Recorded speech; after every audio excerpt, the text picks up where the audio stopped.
భారతదేశంలో 1786లో తొలిసారిగా board of revenue ఆవిర్భావం జరిగిందని జిల్లా కలెక్టర్ షాన్మోహన్ సగిలి పేర్కొన్నారు. శుక్రవారం కాకినాడ కలెక్టరేట్లో రెవెన్యూ దినోత్సవం ఘనంగా నిర్వహించారు.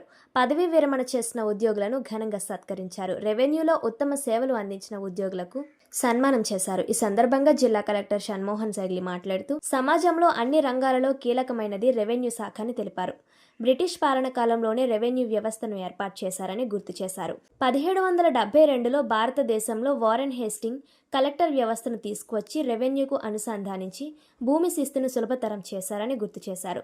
రెవెన్యూ ఉద్యోగులకు చట్టాలపై అవగాహన కోసం కాకినాడ కేంద్రంగా త్వరలోనే ఓ శిక్షణ కేంద్రాన్ని ఏర్పాటు చేసేలా కృషి జరుగుతోందన్నారు. ఈ సమావేశంలో DRO Venkatrao, AP revenue services association జిల్లా అధ్యక్షుడు P Trinatharao, secretary C Rammohan Rao, ఉపాధ్యక్షులు ఎస్వి సుబ్బారావు, జనార్దన్ తదితరులు పాల్గొన్నారు.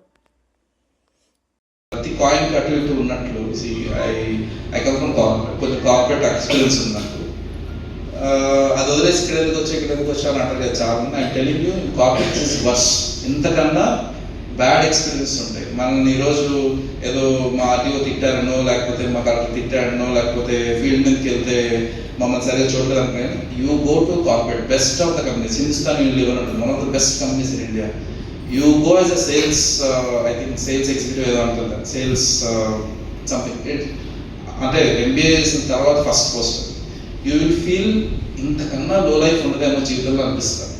సో మనం దూరకుండా నిలబడ్డాం కదా, అక్కడ అటువైపు బాగుంది అనుకుంటాం, కానీ you should be blessed that you are considered as one of those privileged individuals in the society. Bopparaju Venkateswara గారు నాయకత్వంలో ఆయన సాధించినటువంటి ఎన్నో విజయాల్లో ఈ రెవెన్యూ డే కూడా ప్రాముఖ్యత సంతరిస్తుంది.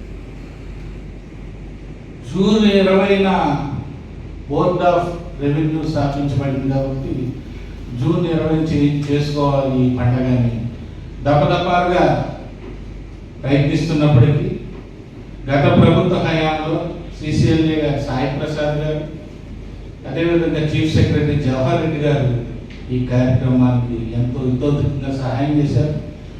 ఈ సభా సంవత్సరంలో వారిని ఒకసారి మనం మననం చేసుకుంటూ, ఇకపోతే నేను మీకు తెలుసు లక్ష్మయ్య గారి దగ్గర నుంచి ఇక్కడే 2001లో ఇక్కడ మన అందరూ సభ్యులో ఉండగా ఈ కాకినాడ వచ్చి వెళుతుండగా యాక్సిడెంట్లో చనిపోయినటువంటి లయన్ తోట సుధాకర్ ప్రసాద్ గారి దగ్గర నుంచి అందరి దగ్గర పనిచేశాను. కానీ బొప్పరాజు గారు ఉన్నటువంటి ఎదిగే కొద్దే వదలం అనే పాటలో ఉన్నటువంటి సామెత పరంగా ఎంత మౌళ్ళైపోయి అధికారుల దగ్గర ఆయన పని చేయించుకుంటారో, ఐఏఎస్ ఆఫీసర్కి ఎంత ఇష్టడైనాడో ఈరోజు నేను స్వయంగా సెక్రటరీకి వెళ్ళినప్పుడు చూస్తూ ఉంటాను. ఆ కోవలోనే ప్రతి వారి దగ్గర సబ్మిషన్గా ఉంటూ పని చేయించుకోవాలన్నది వారి దగ్గర నుంచే నేను నేర్చుకున్నాను. 2024లో జూన్ 20వ తారీఖున రెవెన్యూ డేగా జరుపుకోవాలని చెప్పి ఆదేశాలు ఇచ్చింది. ఆ దాఖలాకి మనం ఈరోజు ఈ కార్యక్రమాన్ని జరుపుకోవడం జరుగుతుంది. ఇక రెవెన్యూ డే గురించి మనం ఇదివరకు మన యొక్క రెవెన్యూ డిపార్ట్మెంట్కి ఘనమైనటువంటి చరిత్ర ఉంది. సుమారుగా 1786 ఆ టైం నుంచి మనకి revenue board of revenue form అయ్యి అప్పటి నుంచి మనం రెవెన్యూకి సంబంధించిన కార్యక్రమాలన్నీ చేస్తున్నప్పటికీ రెవెన్యూ పరమైనటువంటి ఇతర విధులు ఏవైతే ఉన్నాయో అవి జరుగుతున్నట్టు మొఘల్ కాలం నుంచి కూడా మనకి చరిత్ర అనేది ఉంది. సో రెవెన్యూ డిపార్ట్మెంట్ అనేది మనకి ఒక రిటైర్డ్ డిపార్ట్మెంట్స్ అన్నిటికీ ఒక మదర్ డిపార్ట్మెంట్. ఇప్పుడు వచ్చినటువంటి జనరేషన్స్కి తెలియవచ్చు, పాతకాలంలో ఈవెన్ అబ్కారీ కూడా మన డిపార్ట్మెంట్లోనే కలిసి ఉండేది.